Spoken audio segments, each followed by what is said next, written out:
ఓం నమ శివాయ. శ్రీ లలితా సహస్రనామ స్తోత్ర పారాయణలో భాగంగా ఈరోజు 44వ శ్లోకం. నిర్లేప నిర్మల నిత్య నిరాకార నిరాకుల నిర్గుణ నిష్కల శాంత నిష్కామ నిరుపప్లవ.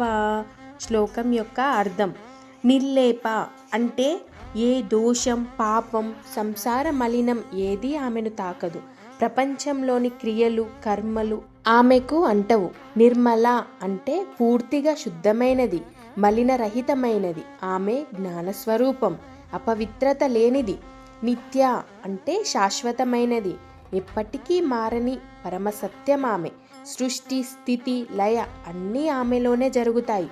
నిరాకార అంటే ఆకారము లేనిది అన్నట్టు. రూపరహితమైనది, కానీ సమస్త రూపాల్లోనూ ఉండేది. అమ్మవారికి ఒక నిర్దిష్ట ఆకారం అవసరం లేదు, ఆమె సర్వవ్యాపి. నిరాకుల అంటే ఎటువంటి కలత, ఆందోళన లేని స్వరూపిణి. పూర్తి స్థిత ప్రజ్ఞతతో సమచిత్తంగా ఉండేటువంటిది. నిర్గుణ అంటే గుణాలు, సత్వ, రజ, తమ గుణాలు అన్నట్టు. ఆ గుణాలకు అతీతమైన పరబ్రహ్మ రూపిణి. ఆమె సృష్టిని నడిపే గుణాలను కలిగించేది, కానీ వాటికి అతీతం. నిష్కల అంటే భాగాలు లేని సంపూర్ణ స్వరూపిణి.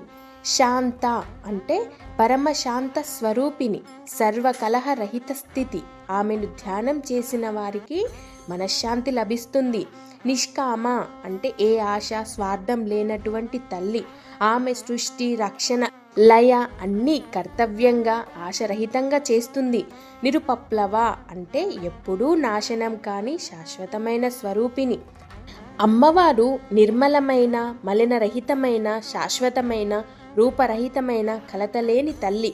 గుణాలకు అతీతమైన సంపూర్ణ స్వరూపిణి, శాంత స్వరూపిణి. ఏ ఆశ లేని, ఎప్పుడూ నాశనం కాని శాశ్వతమైన పరమాత్మ రూపమైనటువంటి ఆ తల్లి. ఈ నామాలు అమ్మవారి పరాత్పర బ్రహ్మతత్వాన్ని తెలియజేస్తాయి. ఆమెకు రూపం లేదు, గుణాలు లేవు, మలినం లేదు. ఆమె శుద్ధ చైతన్య స్వరూపిణి. భక్తిభావంతో ఆమెను ధ్యానించిన వారికి మనశ్శాంతి, విముక్తి, నిష్కామ స్థితి లభిస్తాయి. ఈ శ్లోకం లలిత అమ్మవారి పరబ్రహ్మ స్వరూపం, నిష్కామత, నిర్మలత్వం, శాశ్వతత్వంను అద్భుతంగా వివరిస్తుంది. ఈ శ్లోకం మీకు అర్థమైందా? అర్థమైనట్లయితే వెంటనే వీడియోని లైక్ చేయండి, అలాగే మీ మిత్రులందరికీ షేర్ చేయండి. మరిన్ని లలిత సహస్రనామ స్తోత్రంలోని ప్రతి శ్లోకం యొక్క అర్థాల కోసం నా యొక్క ఛానల్ని సబ్స్క్రైబ్ చేసుకోండి. ఓం శ్రీ మాత్రే నమః.